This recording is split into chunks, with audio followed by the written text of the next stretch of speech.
Continuamos con las charlas en el Bar Negro, gracias a que Rafa nos deja el espacio toda la tarde para nosotros, de los sábados.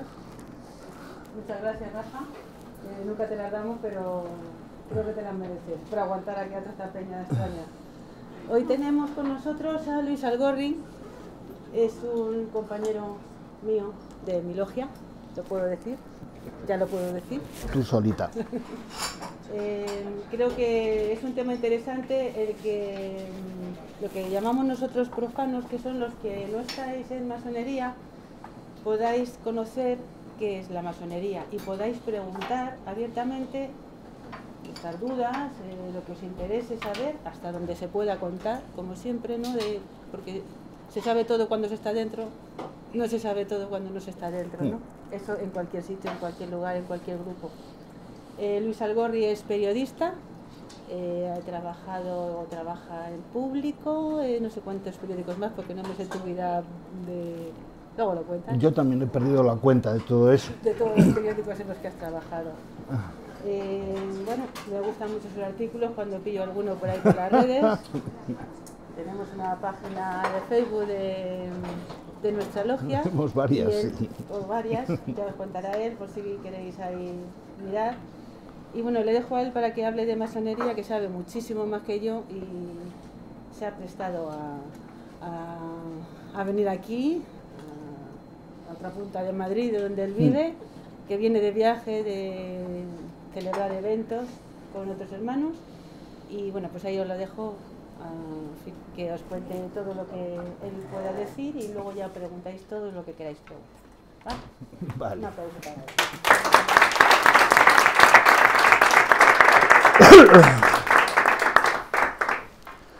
Bueno, pues efectivamente yo me llamo Luis Algorri, soy periodista y si mis hermanos me reconocen como maestro masón del rito escocés de antiguo y aceptado en un par de logias de Madrid, de la Gran Logia Simbólica Española. Esto de decir yo me llamo fulanito y soy masón, o mejor dicho, mis hermanos me reconocen como masón, yo no puedo decir de mí mismo que soy masón. Tienen que ser los demás los que digan, tú te reconocemos, te admitimos como uno de nosotros. No es frecuente en España. La masonería en España ahora mismo padece algunos males que no son nuevos. No son nuevos, yo creo que nunca ha habido una edad de oro de la masonería española, salvo quizá algunos pasajes, algunos fragmentos del siglo XIX, pero somos pocos, no estamos tan unidos como deberíamos estar o como nos gustaría estar a todos, y sobre todo tenemos una fama, vamos a decir que no demasiado buena, entre el común de la sociedad, fama que procede de la persecución terrible que padeció la institución durante los 40 años de la dictadura de Franco. Bien, es cierto que la dictadura de Franco no tiene la culpa de todos nuestros males, también somos nosotros responsables de lo que nos ocurre, pero tienen que saber que en ningún país del mundo y en ninguna época de la historia la masonería fue perseguida con tal saña y con tal crueldad y con resultados tan catastróficos, hablo proporcionalmente a la población del país, como lo fue en España. Y como hablaremos dentro de un rato, la masonería solamente puede proliferar, solamente puede florecer y trabajar tranquilamente en una democracia. Todas las tiranías de la historia, fueran lo que podremos entender por de derechas o de izquierdas, la han perseguido, y todos los poderes autocráticos y todas las instituciones que tratan de que la gente crea y no de que la gente piense por su cuenta, la han perseguido, con lo cual tenemos una vida difícil. Pero a nosotros nos gusta. De todas maneras, yo les agradezco mucho que hayan venido, no es... bueno, impresiona un poco estar aquí subido y viéndoles a todos ustedes, porque lo más importante no es lo que yo tenga que decirles a ustedes sobre la masonería, voy a procurar ser breve, claro y sintético, sino lo que ustedes quieran saber, porque el mito célebre de que somos una sociedad oculta, secreta, que maneja el mundo, que está infiltrada en todos los gobiernos y que bailamos alrededor de cabras y que devoramos niños y desfloramos vírgenes y toda una serie de sandeces que fueron inventadas, y además esto es perfectamente constatable históricamente, a finales del siglo XIX, pues todo eso no es cierto. Ahora mismo la orden masónica está haciendo un evidente esfuerzo, y esa es una de las razones por las cuales estoy aquí yo, para que ustedes conozcan lo que es y luego tomen sus propias decisiones. No pretendemos caerle bien a todo el mundo, pero por lo menos que ustedes estén informados de lo que somos. Esto es algo complicado. Hago un pequeño paréntesis no previsto, pero ya me he ido por ahí. La última vez que el Centro de Investigaciones Sociológicas preguntó a los españoles su opinión sobre la masonería fue hace 17 años. En 2001, 2002, no recuerdo la fecha exacta, pero por ahí iba. Y se les planteaba a los encuestados una lista de organizaciones, vamos a decir, peculiares. Estaban los legionarios de Cristo, estaba el yoga, estaban los niños de Dios, los mormones.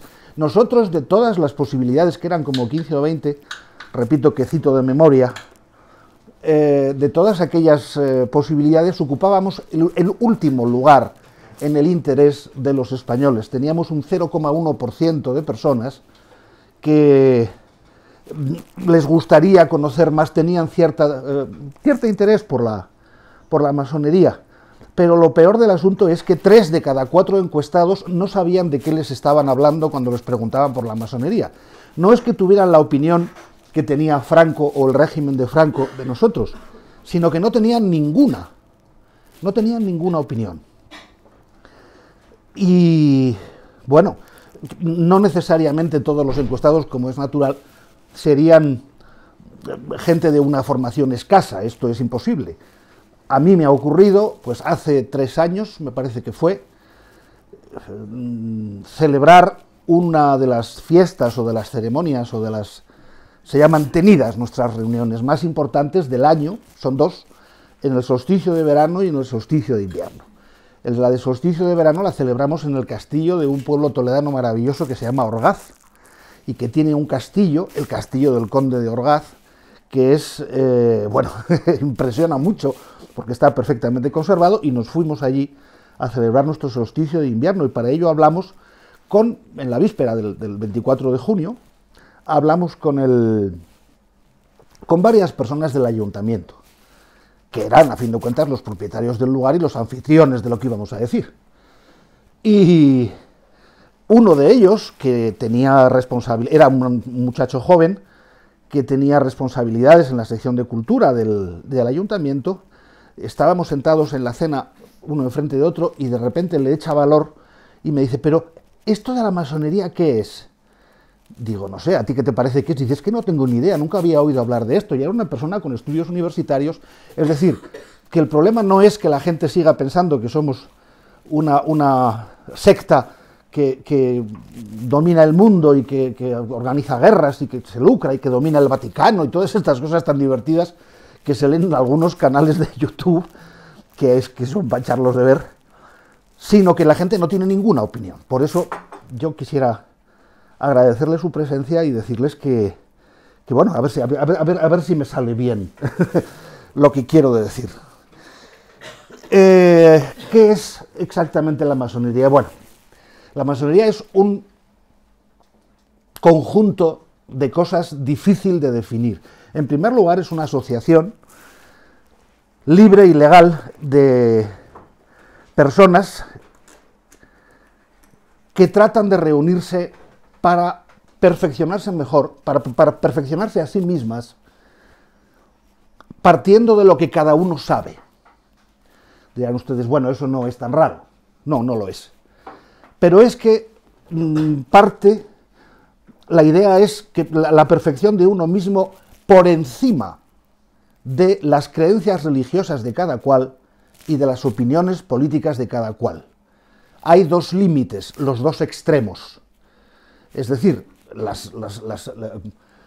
la gente que son directamente fanáticos, que tratan de imponer sus ideas a los demás y que políticamente ocupan los dos extremos absolutos que niegan el pan y la sal a todos los demás. Nosotros nos encuadramos en lo que es la Declaración Universal de los Derechos Humanos y no hay muchos más límites. ¿Cómo llegamos a esta situación de decir por qué tenemos que estar por encima de las diferencias religiosas y políticas? Bueno, en primer lugar porque las diferencias religiosas y políticas son las dos ideas, los dos conceptos que más sangre han vertido en la historia de la humanidad desde el Neolítico para acá. Es decir, la lucha entre los partidarios de los distintos dioses, de los distintos reyes, de las distintas imperios que siempre estaban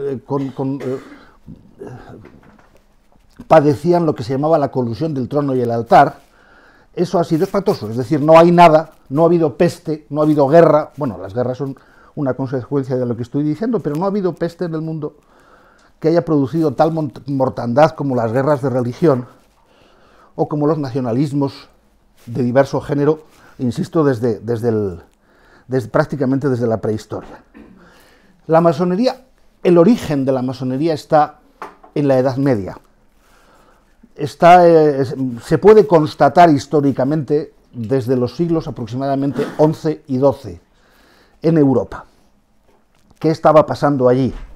En primer lugar, después de la caída del Imperio Romano, de la implosión del Imperio Romano en el siglo V, Europa es víctima de algo muy parecido a una catástrofe nuclear.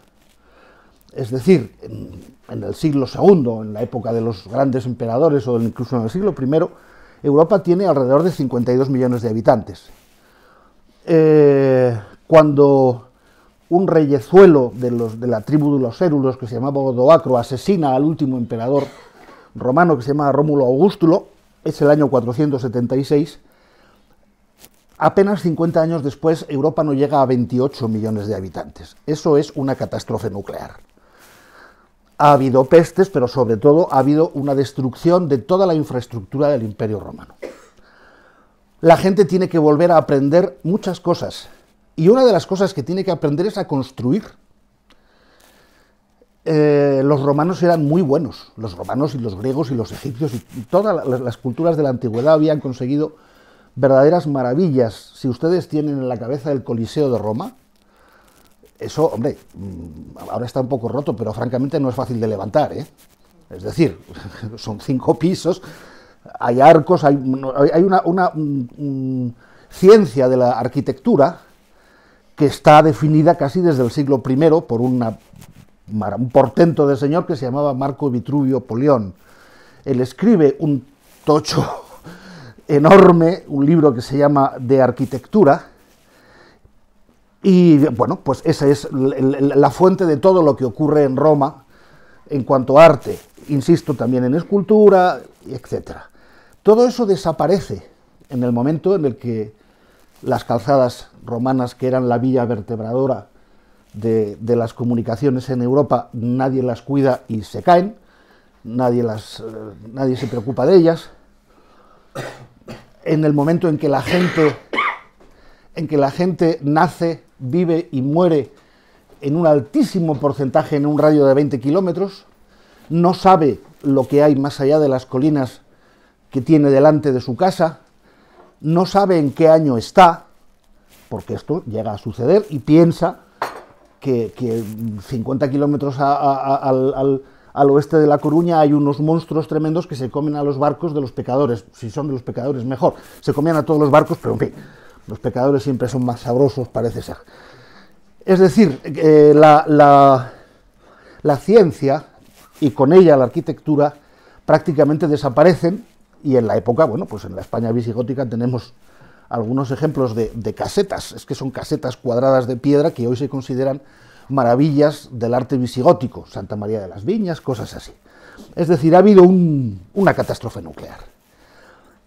En Inglaterra, en Francia, después del breve renacimiento de Carlomagno, que ya empieza aquello a organizarse mejor, empiezan a levantarse edificios públicos, la mayoría de los cuales, o los más importantes de los cuales, son iglesias, son las primeras catedrales del románico europeo.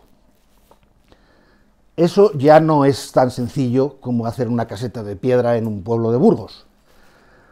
Y empiezan a aparecer personas que consiguen levantar un arco románico de medio punto sin que se caiga, lo cual, el que se atreva que lo haga. Hay aquí algún cantero de León que sabe perfectamente que eso no es tan sencillo. El románico es una cosa, bueno, hombre, vamos a decir, relativamente sencilla de hacer.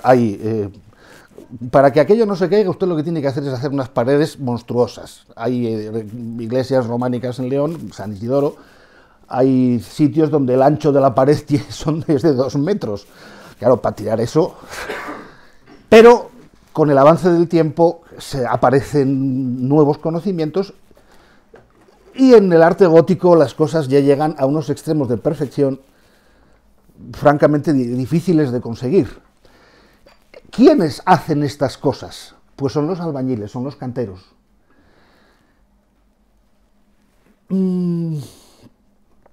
Se crean hermandades, cofradías, guildas, agrupaciones, no quiero decir gremios porque no lo son, de gente que se dedica a la cantería, a la arquitectura, a levantar edificios de piedra por lo general. Y esa gente que se llaman en todos los idiomas, bueno, casi todos los idiomas suena parecido. En inglés se llaman mason, en francés se dice maçon.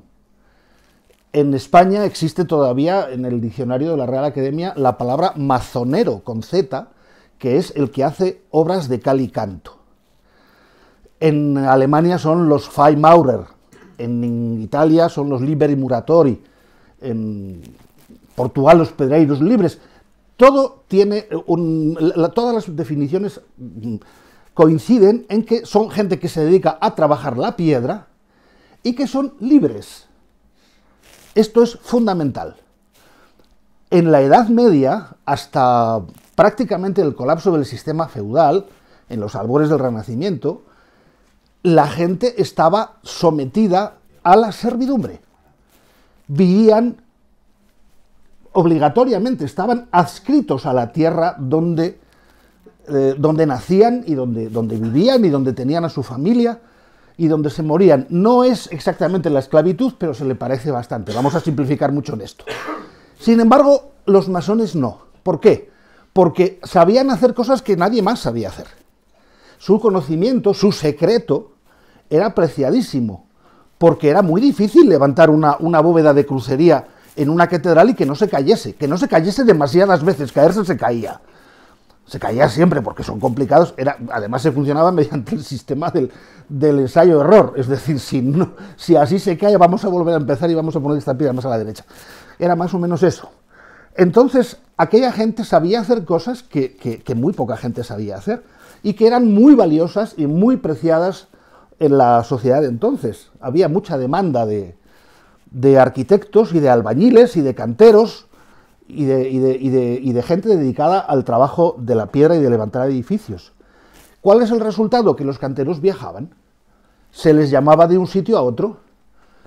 La Catedral de León es obra de un maître maison, de un arquitecto francés que directamente modificó un poco los planos de la Catedral de Reims, en Francia, que él mismo había hecho.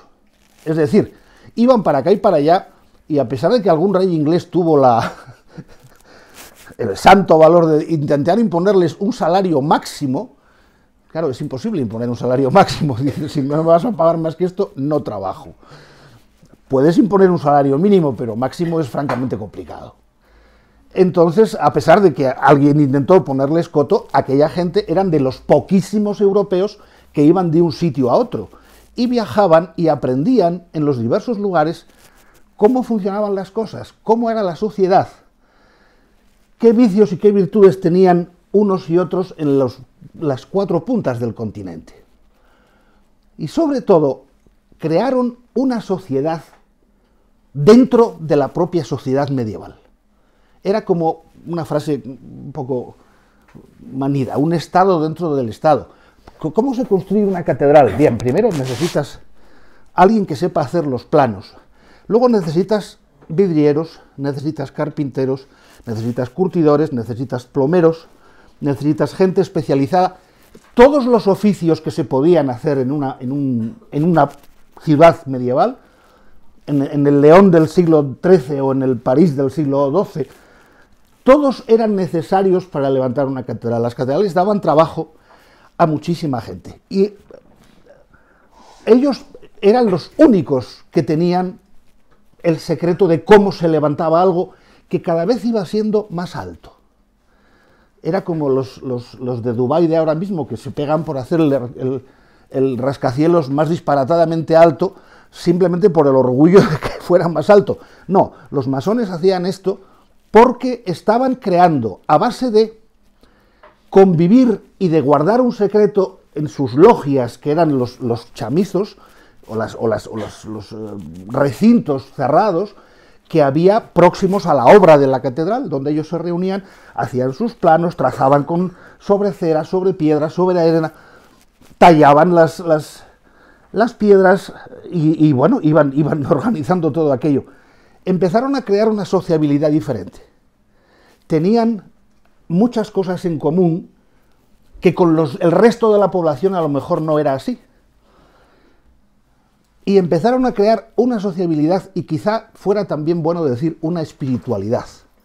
¿Por qué iban hacia arriba? ¿Por qué tenía que ser aquello tan alto? Y sobre todo tenía que tener luz. En el románico no. En el románico, como había velas dentro, no pasaba nada. Podías tener 2 metros de pared. A veces, como en San Isidoro, con una ventana y delante de la ventana una columna, que hay que ser bruto.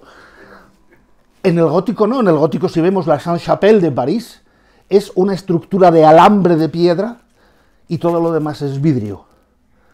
¿Por qué? Porque la luz tiene un elemento simbólico. La luz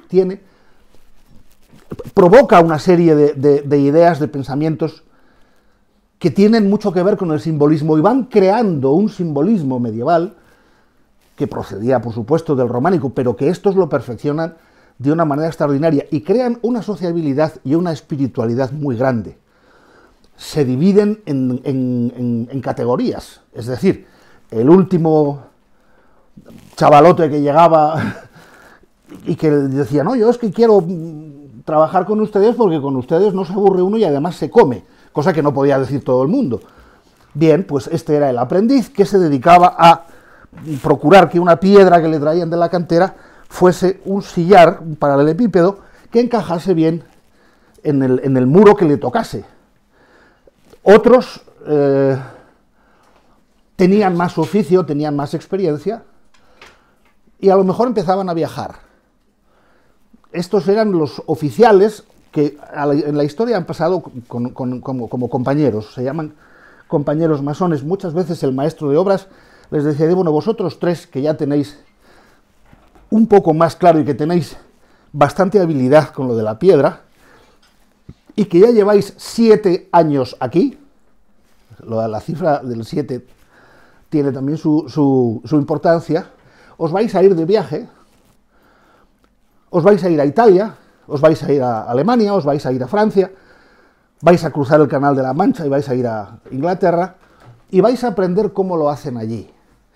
Cuidar de con quién os juntáis, tienen que ser gente respetable, tienen que ser gente sabia, tienen que ser gente seria.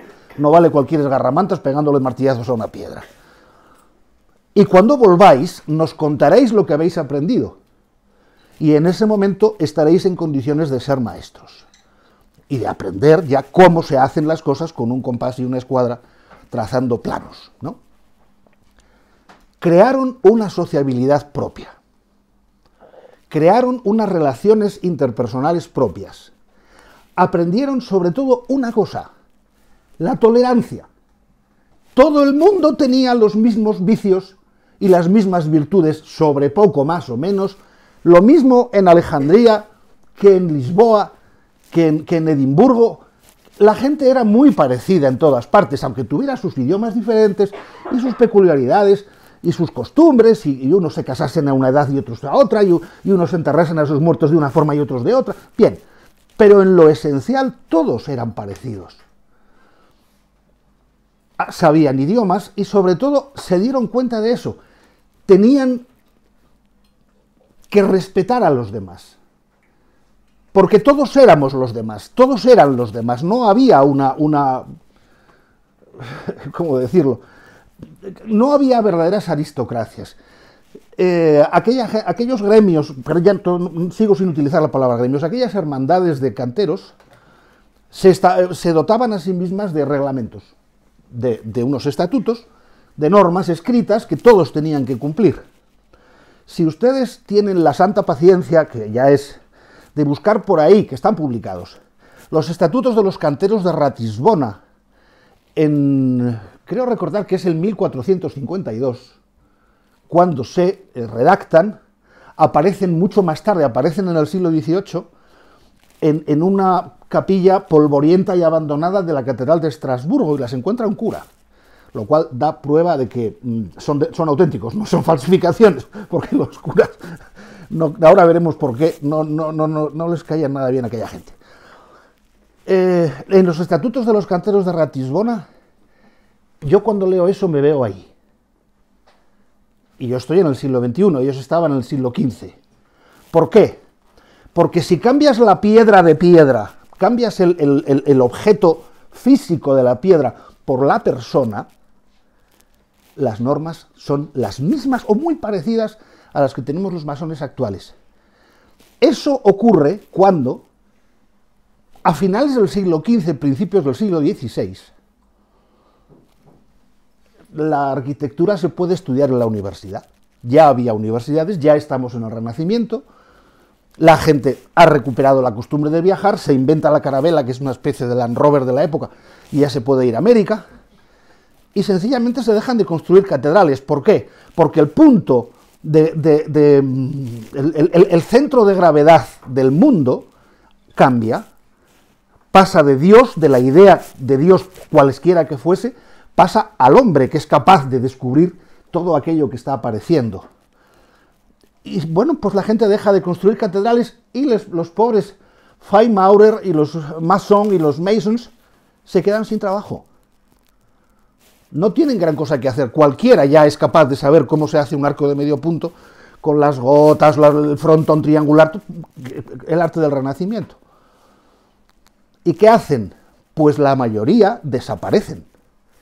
La mayoría, la inmensa mayoría de aquellas cofradías de canteros desaparecen, pero no todas. En algunos lugares de Europa, y sobre todo en Inglaterra, que tiene el Canal de la Mancha es utilísimo para separar a los buenos de los malos, como dicen los ingleses. En Inglaterra y en algunos lugares muy pocos de Europa, se transforman en logias, se siguen llamando igual, de gente que trata de perfeccionarse, de tallarse con la misma metáfora de la cantería, con la misma metáfora de la arquitectura, de hacerse mejores a sí mismos. Eso dura lo que dura, tiene una vida muy, muy delgadita en la historia, pero de pronto, claro, tengan ustedes en cuenta, en Inglaterra en el siglo XVII decapitan a un rey, tienen 3 dinastías distintas, se quema Londres de arriba abajo, en fin, es un siglo muy movido. Y empieza a haber gente, estamos ya en el siglo XVII, empieza a aparecer gente que tiene unos conocimientos sobre filosofía, sobre ciencia, sobre humanidades, sobre idiomas, sobre todo filosofía y ciencia, más superiores a la media. ¿Cuál era el problema? Que aquella gente podía estar en Inglaterra, podía estar en Europa, podía estar en cualquier sitio, tenía serias dificultades para compartir unos con otros aquellos conocimientos. ¿Por qué? Porque o estaba detrás de ti la policía del rey de turno, fueran los Estuardo, fueran los Hannover, o estaban los curas. ya no se sabía qué había que ser, si había que ser jacobita, si había que ser católico, si había que ser protestante, dependía de... No sabías con quién enfadarte más, o quién te podía perseguir más. Y entonces deciden reunirse en secreto, y crean, esto no me lo sé de memoria, una cosa que... ¿Alguno de ustedes estudió física? Supongo que sí. Yo soy muy malo con las matemáticas y con la física, y tuve verdaderos problemas con la ley de Boyle-Mariotte en mis años. Bien, Robert Boyle es uno de aquellos sabios que se juntan en lo que él mismo llamó, medio en broma, el colegio invisible. Eran un grupo de gente, no solamente británicos, también había del resto de Europa, que se intercambiaban conocimientos procurando que no se enterasen ni los guardias del rey ni los clérigos de las narices, que les parecía peligrosísimo que la gente se juntase para pensar por su cuenta sin vigilancia, para aprender qué es eso de intercambiar conocimientos y pensamientos e ideas sin la bendición del ordinario del lugar, que es una de las definiciones del obispo diocesano más bonitas que yo conozco, el ordinario del lugar.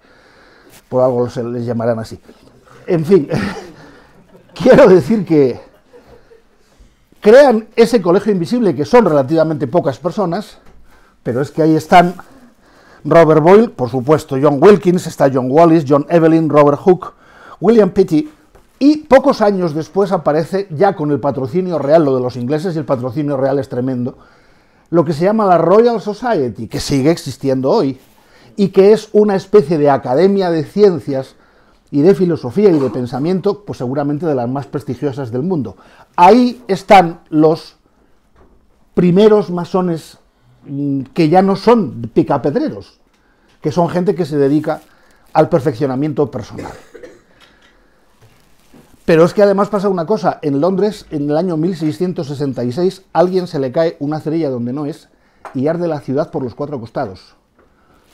Fue una catástrofe, o sea, se salvó en la Torre de Londres, el palacio, el castillo de Windsor y muy poquito más. Todo lo que era lo que hoy es la City fue arrasado, estaba construido en madera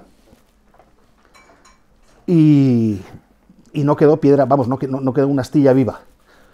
Hacían falta albañiles, pero muchos albañiles. Y hubo que fundar o crear o inventar o sacar de donde fuera logias de albañiles que tenían que trabajar la piedra. Así pues conviven dos cosas paralelas. Unas, las logias de los antiguos albañiles que se han transformado en filósofos, es lo que se llama la masonería especulativa o la masonería filosófica, y albañiles de verdad. Y muchas veces hay cruces, bueno, muchas veces, bastantes veces hay cruces, hay compaginación entre una cosa y otra.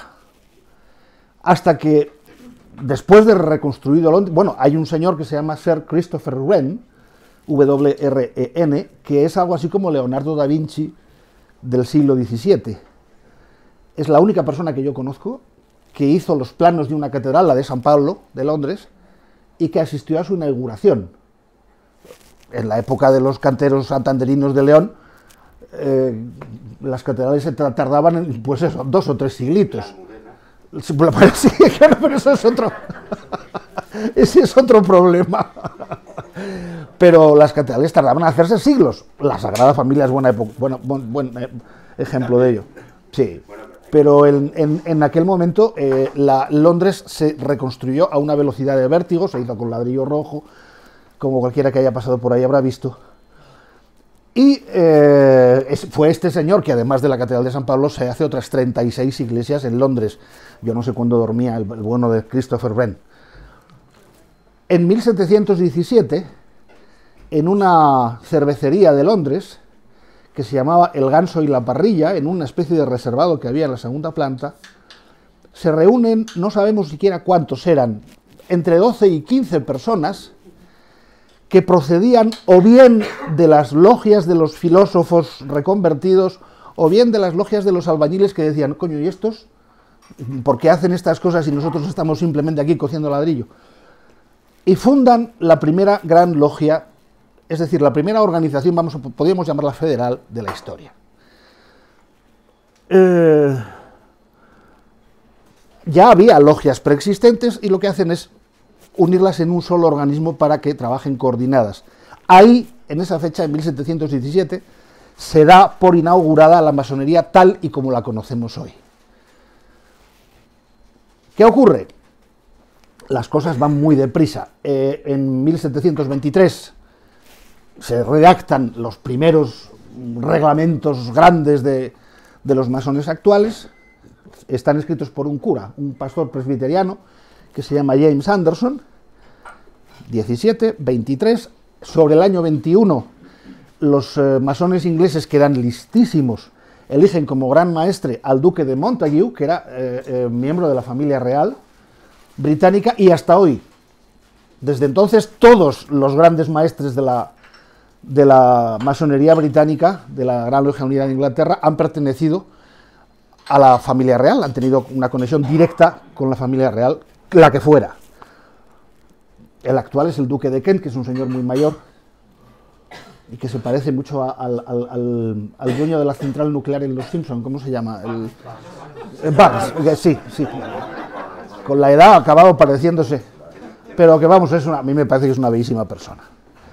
¿Qué ocurre? La masonería se pone de moda. En cuanto la nobleza inglesa la adopta como suya, se pone de moda y corre como la pólvora por Europa. Al principio es una masonería nobiliaria de alta burguesía, como ocurría en Inglaterra, cortesana y tal. Con el paso de los años, la cosa cambia. Pero se mantienen siempre los mismos principios fundacionales. Vamos a ver cómo hacemos para reunirnos y aprender unos de otros. Aprender unos de otros, qué nos podemos enseñar unos a otros. Y sobre todo, vamos a procurar dejar aparte las disputas sobre religión y las disputas sobre política. Hoy se habría añadido también el fútbol, pero bueno, bien. Vamos a hablar de aquello que nos une y no de aquello que nos separa. Naturalmente, en 1738, es decir, casi nada más en la fundación de la masonería, sale un tío vinagre que se llamaba el Papa Clemente XII, que era lo de tío vinagre, si ven ustedes fotos de este hombre, impresiona, o sea, que no era precisamente Tom Cruise.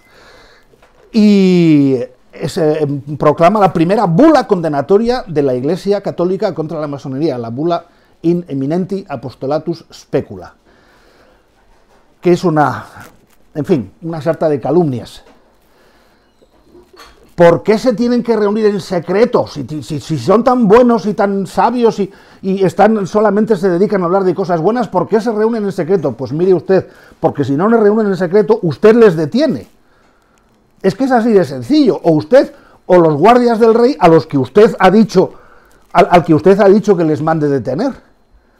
Ese es uno de los principios del famoso secreto, del famoso oscurantismo de las sociedades secretas. Leche, es que si no te escondías, te detenían y en fin,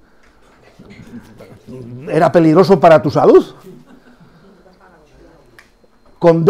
Inmediatamente condenas de la Iglesia contra los masones. El verdadero problema es que hablaban de lo que les parecía bien, no tenían vigilancia. No estaban bendecidos por el ordinario que decíamos antes. Hablaban de lo que les parecía bien y procuraban hacerse mejores personas a los que ya eran buenos, las malas personas no tienen remedio. Eso es una cosa que sucede en la masonería y en cualquier otro sitio. Es decir, la masonería no hace un santo de un criminal, no, hace una mejor persona de una que ya es buena. El que no tiene condiciones, pues no podemos hacer mucho más. Pero a ver, el secretismo de la masonería procede de la persecución, en primer lugar, y en segundo lugar, procede de algo que alguno de los que están presentes sabe bien hoy. Ayer no lo sabía, pero hoy sí. Es imposible contar lo que ocurre en una iniciación masónica. Yo puedo contarles a ustedes la mía, no tendría ningún inconveniente. He jurado no hacerlo. Pero en petit comité podría hacerlo. ¿Qué ocurre? No entenderían nada. No entenderían nada, porque es algo que pertenece a la persona. Tienes que vivirlo, tienes que estar allí, tienes que pasarlo, ¿no? Ese es el doble secreto. El secreto profesional de los canteros de la Edad Media se transforma simplemente en un juramento primero de hacernos mejores, de perfeccionarnos, de ser más sabios, de ser más justos, de pensar libremente, de no estar sometidos a dogmas ni a normas políticas de ninguna especie, y en segundo lugar, procede del mero instinto de conservación. Es decir, no era ni sigue siendo hoy prudente andar publicando que uno es masón o que deja de serlo. Esto dio lugar a anécdotas muy divertidas. En el siglo XVIII francés, en la época de Luis XV, había el rey Luis XV lo inician en la masonería, porque claro, era una cosa que estaba de moda entre la gente bien, y le hacen aprendiz, compañero y maestro en el mismo día, y por supuesto le liberan de las pruebas. No vas a decir a su majestad que tal y que igual. Y el propio rey era el que mandaba a su primo, el duque de Antin, perseguir. No, es al revés. El duque de Antin era masón y el rey mandaba a la policía a sus propios guardias a que persiguiesen las reuniones de las logias, porque tenía que caerle bien al cardenal de turno que estuviera por ahí. En fin, había un poco de todo, y se han producido cosas. Por ejemplo, la guerra de independencia de los Estados Unidos. Pues todos eran de origen y de formación británica. Los ingleses de verdad y los colonos, que también tenían instituciones y costumbres y el idioma británico. Cuando se deciden a independizarse, ocurre que había masones en los dos bandos. Esto lo cuenta en su libro Los masones Jasper Ridley con una elocuencia tremenda. Capturaban a uno de los enemigos, cualquiera de los dos bandos. Lo juzgaban, porque había que juzgarlo, allí las cosas se hacían al estilo británico, y cuando lo condenaban a muerte, el paisano en cuestión, el acusado en cuestión, hacía un gesto determinado que el juez se ponía de este color y decía: se le condena a muerte, golpe de mazo, se suspende la sentencia, ¿dónde está mi caballo? Y huía, porque un masón no puede matar a otro masón. Entonces era un verdadero inconveniente para una guerra en la que todo el mundo tiene las mismas ideas, salvo en la cuestión de lo que hay que hacer con la patria de cada cual. Hasta ese momento, la masonería, hasta, vamos a decir, bien avanzado el siglo XIX, en la masonería no hay mujeres. ¿Por qué? Porque en la sociedad, en la maquinaria pensante de la sociedad, tampoco las había. En la Inglaterra de principios del siglo XVIII, las mujeres eran una cosa que estaba para producir niños, para fregar, y para lavar y para planchar, y no tenían intervención prácticamente en la vida cultural, en la vida intelectual de la sociedad. Eso en el siglo XIX empieza a cambiar.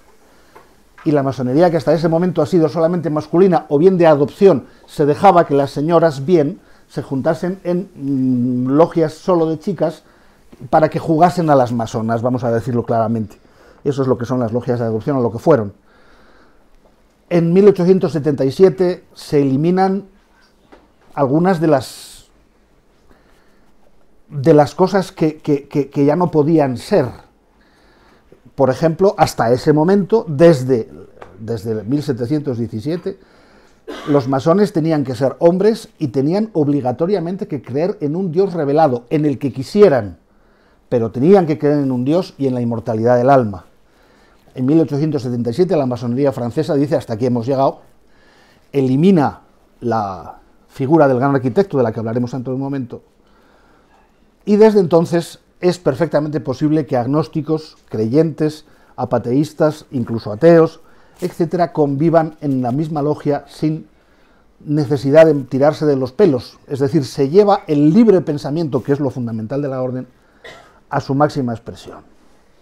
Y a finales del siglo aparece una organización nueva que se llama la Orden Mixta masónica internacional, le droit humain, el derecho humano. Ya puede haber logias en las que haya hombres y mujeres al mismo tiempo. Mi organización, la Gran Logia Simbólica Española, es absolutamente igualitaria desde 1992. A pesar de que todavía hay en el mundo una inmensa cantidad de logias que no dejan entrar a las mujeres. Esto es algo que, en mi opinión personal, tiene que desaparecer un día u otro, porque va en contra del sentido de la historia. Hoy día, en el siglo XXI, no es concebible que, salvo en la conferencia episcopal, salvo en algunas sociedades gastronómicas vascas que cada día tienen las cosas peores, y en la masonería regular, no dejen entrar a las chicas. ¿Pero en nombre de qué? Es decir, es una cosa que no tiene defensa. ¿Qué ocurre? Que quizá la masonería británica está demasiado influida por una institución que existe hoy todavía en el Reino Unido y que procede del siglo XVII, que son los clubs a los que los caballeros elegantes de la buena sociedad van a reunirse solo ellos. Ellas se quedan, por supuesto, en otro sitio, no iba a decir en casa, pero eso ahora mismo ya no tiene por qué ser así, y allí van a fumar, a hablar de lo que les apetece y a hacer negocios. Eso es lo que quizá, en mi opinión, impregna demasiado a la masonería, que se llama a sí misma regular todavía hoy. ¿Qué rayos hacemos los masones allí metidos? Pues hemos heredado, mejor dicho, una sociabilidad en la que no nos podemos enfadar. Esto es impresionante. Nos dedicamos al estudio, nos dedicamos a ejercitar el libre pensamiento, que no es decir lo que cada uno le dé la gana, sino opinar, formarte tu criterio con responsabilidad y con la información más correcta posible. Y hablamos de los símbolos, que son casi la esencia. El lenguaje simbólico es la que procede de la Edad Media, es la esencia del funcionamiento de una logia, pero partiendo de la idea de que los símbolos no son signos ni son señales. Un signo o una señal habitualmente tiene un significado. Un símbolo no, un símbolo está abierto a la interpretación de cualquiera que sepa lo que está diciendo, que sepa de qué está hablando. De ahí que el lenguaje simbólico de la masonería sea perfectamente abierto. Aunque desde luego hay unos códigos, pues lo mismo que en el románico, lo que veías en una portada quería decir lo que quería decir y pocas cosas más. Ahora mismo el código que tenemos es mucho más amplio, pero funciona bien. Lo que hacemos es hablar, y es prodigioso esto, no hay que ganar en la discusión. Tienen uso de la palabra quienes lo tienen, que no son todos, y no hay que ganar en la discusión, porque no es una discusión. Simplemente tú te has pegado una paliza tremenda estudiando cualquier símbolo de la arquitectura. Puede ser la plomada, puede ser la llana, puede ser la escuadra, puede ser el compás, lo que sea. Puedes estar hablando de los derechos humanos, puedes estar hablando de los... la crisis del Daesh o del ISIS, del Estado Islámico, la influencia puedes estar hablando de la democracia, puedes estar hablando de montones de cosas, y tú lo expones, la gente te escucha, hay un debate en el cual nadie contradice a nadie, sino que aporta información, no opiniones. Cuidado, porque esto es fundamental. En una logia no hay, bueno, a mí me parece que, no, perdone, lo que a usted le parezca es completamente irrelevante. Lo que tiene usted que hacer es aportar más información que el señor que se ha preocupado de hacer el trabajo, o no lo ha considerado relevante, o lo ha visto de otra manera. Usted tiene que añadir información. Y a partir de ahí, cada uno de nosotros se crea su propia opinión. Y aquí llegamos a un momento, a una cosa fundamental. Las religiones, las dinastías, incluso varias, por no decir todas, las culturas que se han ido desarrollando, o mejor que las culturas, las instituciones que han ido vertebrando la sociedad desde Göbekli Tepe, desde hace 30.000 años, tienen una tradición de la que se sienten orgullosos y que procuran enaltecer, mantener, respetar y pulir. La masonería no. La masonería no tiene una tradición, tiene varias. Es una acumulación de tradiciones. Esto es otra de las cosas que yo creo que la singulariza extraordinariamente. Es decir, buenas, ¿es aquí la masonería? Sí, pase. Yo es que soy estudiante de Cábala. Ah, muy bien, perfecto. ¿Alguna cosa más? Pues mira, así de pronto. Vale, pues siéntese, cuando le toque hablar se levanta, nos explica lo que usted sabe o lo que usted ha investigado. Nosotros lo escuchamos atentamente con mucha educación y mucha atención y sin interrumpirle ni una sola vez. Y cada uno de nosotros decidirá si le interesa o no lo que nos está diciendo. Usted no viene a dar doctrina, usted viene a dar lo que sabe, tampoco su opinión, lo que sabe. Y nosotros cada uno de nosotros decidirá, después de un debate en el que el que sepa de esto añadirá más cosas, decidirá qué hacer con lo que usted nos ha contado a todos. Primero, no hay manera de enfadarse con ese sistema. Todos aprendemos de todos y todos filtramos conforme a nuestra propia manera de ser, de pensar, nuestra educación, filtramos lo que nos dicen y nos lo quedamos o no. Hola, yo es que me interesan mucho los templarios, pase y siéntese y cuando le toque, vale, es que yo soy Hermes Trismegisto, perfecto. Yo es que soy ateo, pues venga, al fondo hay sitio. Es así.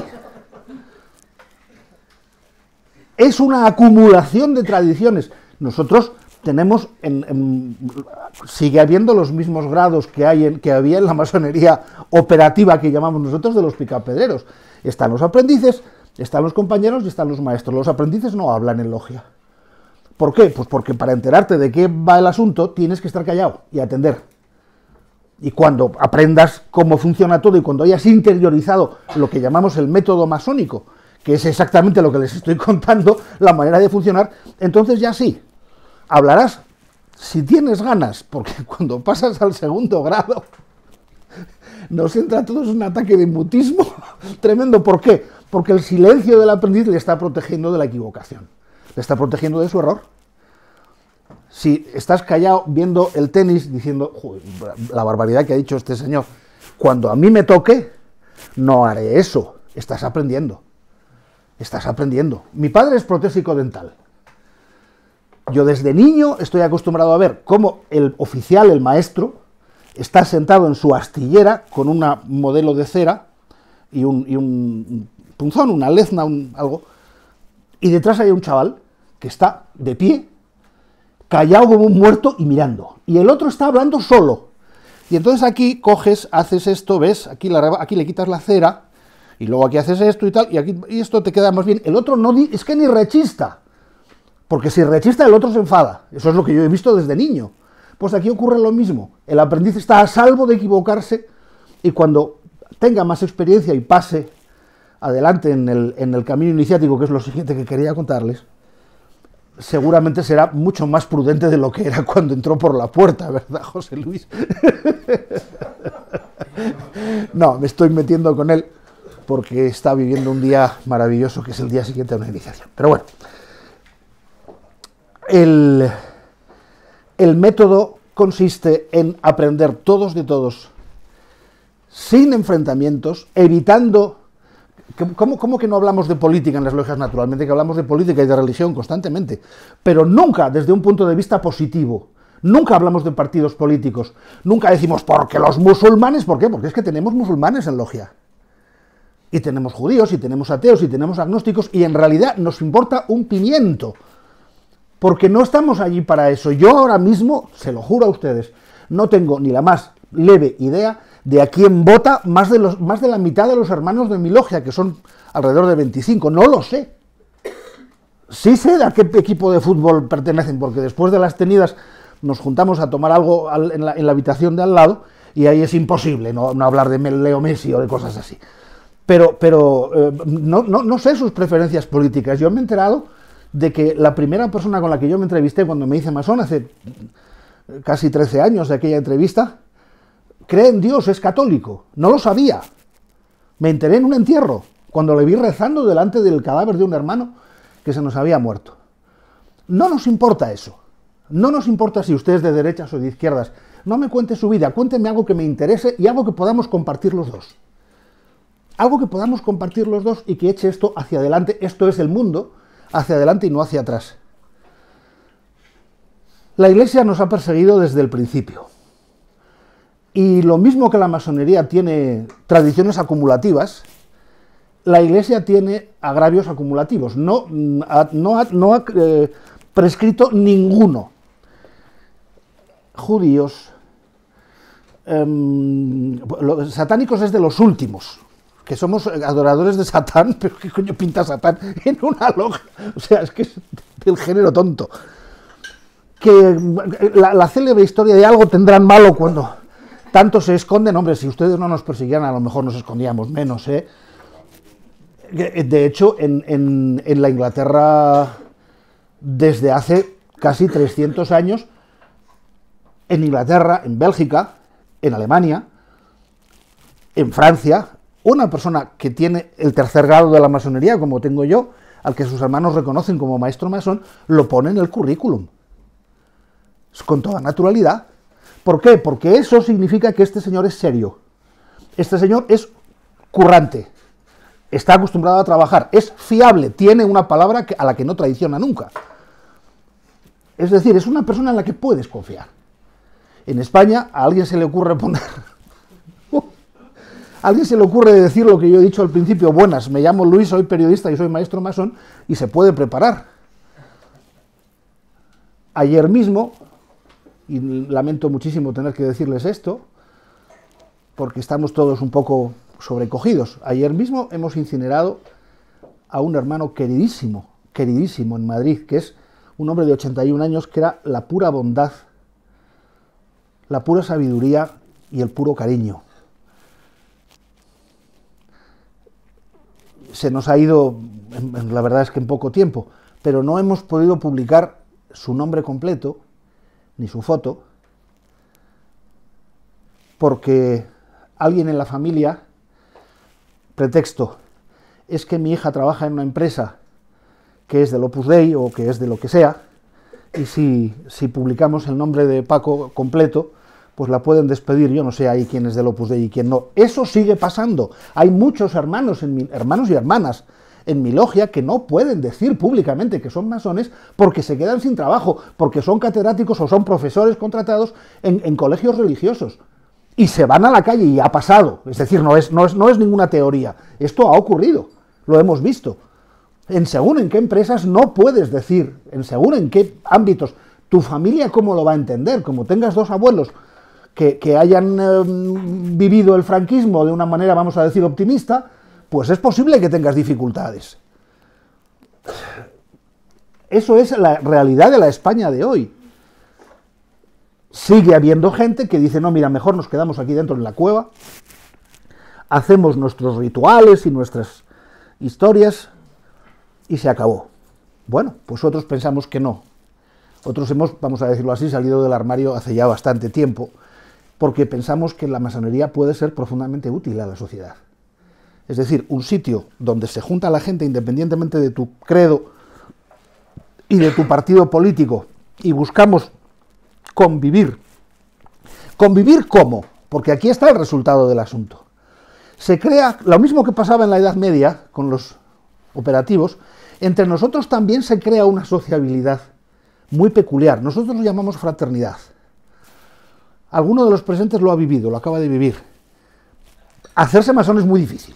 Vamos, muy difícil. Es complicado, es lento, es pesadito y tienes que demostrar que tienes una enorme paciencia para aguantar tanta entrevista y tanta gaita moruna como tiene que pasar el que quiere hacerlo. Pero en el momento en que termina tu iniciación, a mí no, la mía fue el 6 de junio de 2007. A mí no me habían abrazado tanto en toda mi vida. En toda mi vida. Aquello fue una tormenta de babas y de mimos y de mocos y tal, y de repente, es como si hubiera, yo que sé, ganado el Tour de Francia. Todo el mundo me abrazaba, me decía, no, venga hermano, ven acá, aplausos. Y digo, bueno, pues esta gente, ¿qué le pasa? ¿Es verdad o no es verdad? Bueno, ¿qué le pasa? Que de repente te has convertido en su hermano. se crea una lealtad, una hermandad, un cariño, un afecto que no necesita de conocimiento previo. No necesita...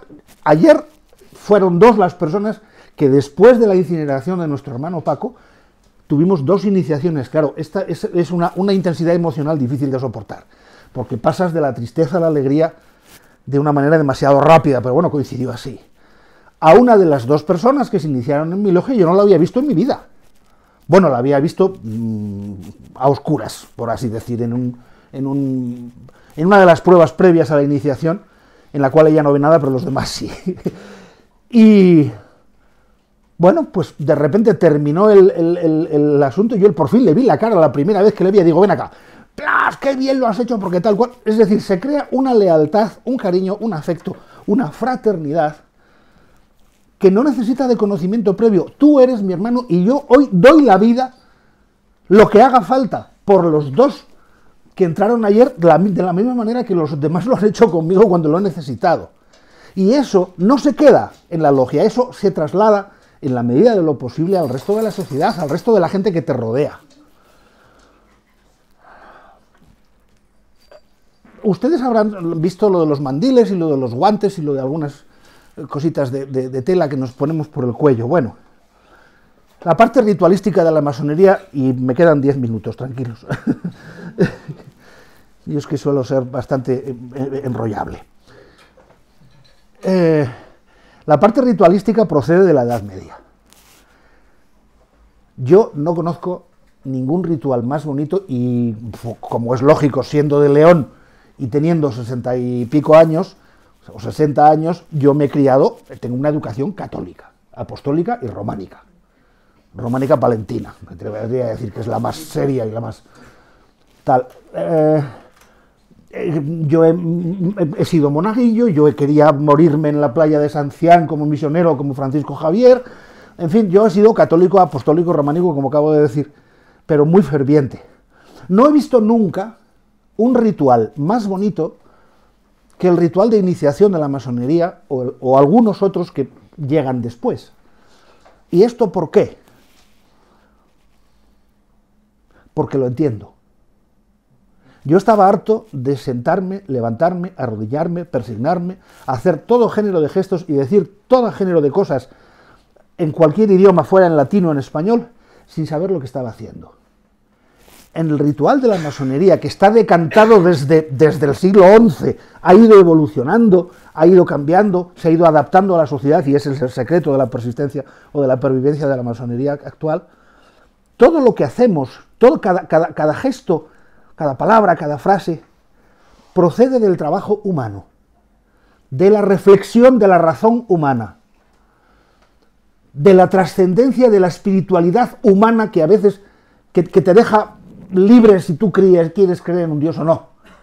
Pero la trascendencia humana está ahí. Es decir, es una construcción, una decantación de gestos y de maneras de proceder que producen resultados, bueno, el que lo probó lo sabe, como decía Lope de Vega. Yo he sido hasta hace muy pocos años jefe de cultura en la revista Tiempo, que ha desaparecido. Mi día de tenida con mis hermanos es un miércoles de cada 2. Y los miércoles en la revista Tiempo era el cierre de la revista, lo cual es muy estresante. Si alguien es periodista por aquí sabe lo que estoy diciendo. Hay que cerrarlo todo y después ya haces así, ¡oh!, te quedas como más desinflado. Y luego nuestro querido director convocaba la reunión. Perdón, es que me olvido que me están grabando y luego, bueno, vale. Nuestro queridísimo director, nunca lo bastante alabado, convocaba la reunión de temas para el número siguiente. Y eso solía ser loado. Tú sabes de lo que estoy hablando. Bueno, que no me enrollo mucho. Convocaba la reunión de temas. Yo, vestido de negro, de los pies a la cabeza con la corbata puesta, porque yo en mi trabajo todo el mundo sabía que yo era masón, y cuando yo iba vestido con traje y corbata negros es que tenía tenida. La tenida empieza a las 7:30, a las 6 empieza alguno a sentarse. Bueno, ¿cómo quedó el Atleti? Bueno, y tal, llega otro, y yo así. Muchas veces me jugué en mi puesto de trabajo y dije, querido director, yo ya he cantado mis temas, ya me habéis dicho que sí y que no, lo siento, pero me tengo que ir. Pero hombre, Luis, que los que te pagamos somos nosotros, no los masones. Digo, ya, pero mi espíritu a quienes necesita es a ellos y no a ti. Eso no se lo llegué a decir nunca, pero era cierto.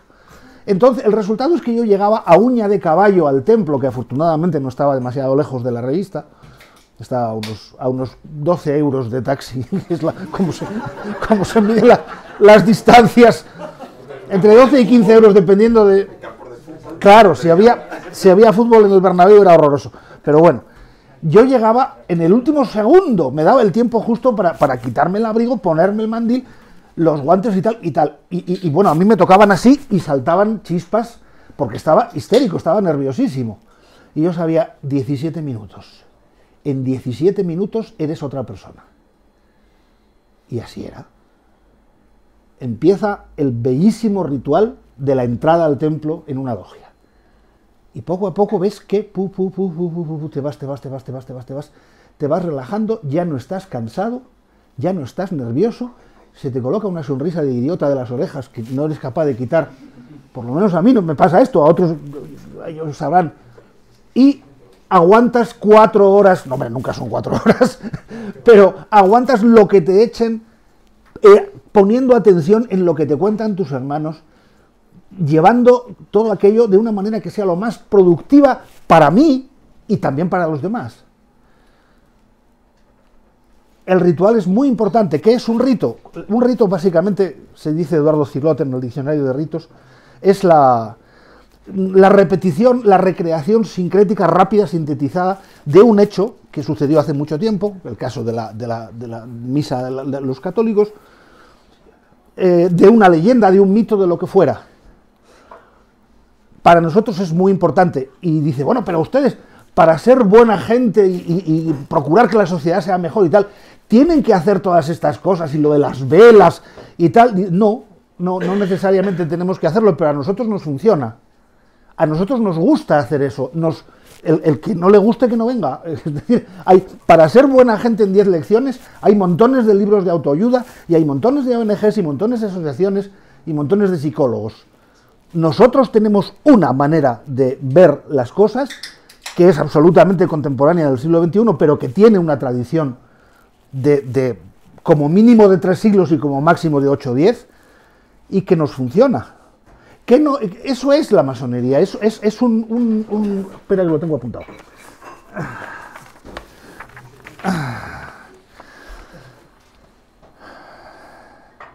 En realidad, sí, hay uno de los mejores libros que yo he leído sobre esto, se llama Masonería, Escuela de Formación de Ciudadanos, de un jesuita que se llama Pedro Álvarez Lázaro.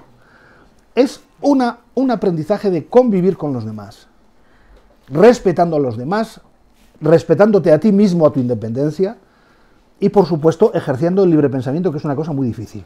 Conocerse a uno mismo es un proceso de autoesclarecimiento personal, que se puede hacer lo puede hacer uno solo sin la menor duda. Nosotros lo hacemos, el aprendizaje de uno mismo sobre sí mismo, lo hacemos en compañía, lo hacemos todos a la vez, todos juntos, y nos ayudamos y aprendemos unos de otros. Eso es todo.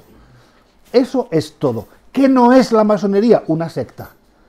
Nosotros no tenemos ningún gurú que nos diga lo que tenemos que pensar, todo lo contrario, en cuanto alguien dice algo que se sale de las normas que nosotros nos hemos impuesto a nosotros mismos, lo crujimos, porque no consentimos que se agreda nuestra libertad de pensar, ni siquiera entre nosotros.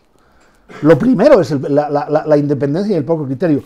Nosotros no tenemos dogmas, ninguno. El único dogma que existe en la masonería es que no hay ningún dogma, que cada uno puede pensar como le dé la gana, a condición de no tratar de imponer su visión de la vida o su visión de lo que sea a otros. Tenemos que respetar profundamente la opinión de los demás. ¿Por qué? Porque no todas las ideas son respetables, pero sí lo son todas las personas. Tenemos que respetar a los demás simbolizándolos quizá en sus ideas, eso cuando es posible. Nosotros no creamos una dependencia emocional ni psicológica terrible, ni cuando alguien se sale de la masonería, que es facilísimo hacerlo, que no necesita ninguna terapia de desprogramación, no. Nosotros no hacemos amigos en la orden. Yo tengo muy pocos amigos masones, Tengo muchísimos hermanos masones, que es otra cosa. Pero amigos de los de salir de cañas y los de contarte según qué confidencias, no los hago allí. Eso la masonería no está para crear dependencias de ningún género, y tampoco te sacan el dinero. Hombre, nos pagamos nuestros vicios. Quiero decir que nuestro local, nuestro templo, nos lo hemos comprado nosotros, lo hemos pagado nosotros, con nuestras cuotas mensuales. No nos gusta mucho que nos den dinero. Solemos tener mucha prevención con quien dice, os vamos a dar un local en Usera que va a ser la repanocha, porque eso va a... Uy, mire, perdone, si usted está tratando de comprar mi libertad de pensar y de actuar conforme yo quiera, va a ser que no. Algún candidato a la alcaldía de Madrid, al que invitamos a una atendida nuestra para que nos contase qué iba a hacer con los inmigrantes, qué iba a hacer con los derechos humanos, qué iba a hacer... No nos interesaba la basura, ni qué iba a hacer con Ciudadanos, ni con Podemos, ni con el PSOE, ni tal. Nos interesaba qué iba a hacer por la gente. Esto en Francia ocurre constantemente. Quiero decir que en todas las elecciones, sean del tamaño que sean, desde las elecciones al pueblo más chiquitín hasta la presidencia de la República, los masones llaman a los candidatos, les dicen, hola, somos los masones, que queríamos preguntarle qué le parece, qué piensa usted sobre tal. Unos contestan y otros no. A los que contestan les vuelven a escribir, hola, somos los pesados de los masones. ¿Por qué no viene aquí y nos lo explica? No le vamos a apoyar en ningún caso, nosotros no podemos apoyar a una opción política. Estamos por encima de esas cosas. Pero nos interesaría mucho saber cómo se defiende usted delante de un auditorio de gente preparada. Eso es lo que ocurre y, bueno, el presidente de la República, cada presidente de la República va a la sede central del Gran Oriente de Francia, en la Rue des Cadets de París, y pasa algo muy parecido a un examen. Y sabe que el Gran Oriente de Francia es mucha gente y tienen una calidad de barómetro de la democracia francesa que no es fácil saltarse. Es decir, hay que ser muy hombrecito, como hizo Sarkozy, para no ir. O, por supuesto, Marine Le Pen, que sabe que nunca va a tener a los masones detrás de ella, no como organización, sino como personas. ¿Qué más cosas no somos? Tampoco somos una sociedad de socorros mutuos. Nuestra fraternidad no consiste en colar a tu hermano para un puesto de trabajo frente a otros más preparados. ¿Qué he dicho? Ah, no, ha sido un accidente, o sea, no. No consiste, no consiste en que tienes un hermano policía municipal y te quita las multas. La gente que intenta hacer eso, una de dos, o se la acompaña amablemente a la puerta y le dice, bueno, oye, ya quedaremos y eso, o sencillamente se va.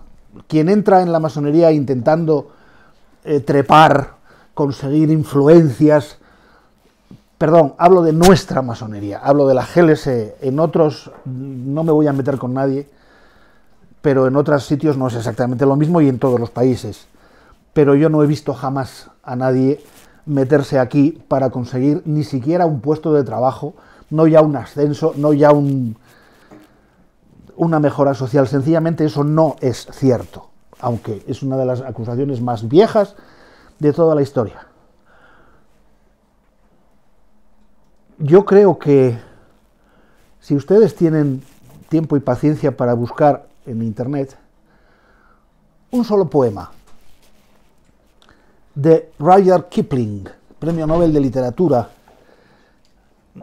británico, nacido en la India, si ustedes buscan un poema que se llama Mi Logia Madre, entenderán muchísimo mejor que si se lo digo yo todo lo que les estoy contando.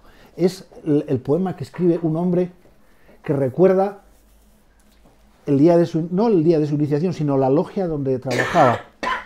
Dice, era pobre, teníamos ahí 4 tablones y sitios para sentarnos, pero bueno, para hacer el ritual nos bastaba. Y bueno, estaba fulanito, que era católico y que era de Edimburgo, y estaba no sé quién, que era musulmán, y el otro que era Sikh, y el otro que era judío, y el otro... Y, bueno, y esa era mi logia madre, de la que yo fui segundo vigilante. Tenemos una terminología un poco arcaica muy bonita, muy bonita. Y decía, bueno, y como hacíamos el ritual y luego como cada uno era de una religión y no hay un menú, ahora se diría los menús veganos o vegetarianos no molestan a nadie, pero entonces eso no existía en el siglo XIX en Inglaterra o en la India, no. Y claro, no podías poner de comer en el ágape nada porque uno o era cerdo, o era cordero, o era halal, o era haram, o no era kosher. Bueno, un desastre. Entonces lo que hacían era fumar. Se ponían a fumar y estaban hasta que les daba el día hablando dice, de la manera que cada uno de nosotros tenía de entender a Dios. Y nadie faltaba al respeto a nadie, y nadie molestaba a nadie, y nadie interrumpía a nadie. Dice, y cuando ya la pelea de tantos dioses en la cabeza nos hacía estar un poco mareados, yo creo que también bebían, por lo menos los Kipling, sin la menor duda, le daba la ginebra. Nos íbamos a nuestra casa cuando ya los mosquitos se levantaban. Es un poema maravilloso que es la realidad que sigue siendo hoy. Yo estoy muy orgulloso de ser masón. Lo único que lamento es la cantidad de tiempo que perdí porque no les encontraba. No sabía cómo dar con ellos. Pero estoy muy orgulloso de ser masón y estoy muy orgulloso de decírselo a ustedes, que son españoles del siglo XXI. Españoles y españolas. Porque en mi logia es tan bonita o más que la de Kipling. Y a mí me ha cambiado la vida. Quiero decir que me he enfrentado con mis carencias, que son muchas. Yo creo que soy mejor persona ahora que antes. Yo antes no sabía hablar en público. Pero esto lo he aprendido allí. Es decir que... Y creo que conocerse a uno mismo, arriesgarse a pensar, en vez de quedarse en la comodidad de creer lo que te mandan creer, sean unos o sean otros, arriesgarse a pensar, plantearte preguntas y empezar a resolverlas es un camino más duro que la puñeta, es muy áspero, muy largo, dura toda la vida, pero yo me siento mejor, sabiendo que pienso así por esto y por esto, que no creyéndome lo que me mandan creer. Y yo creo que ya es suficiente. Muchas gracias.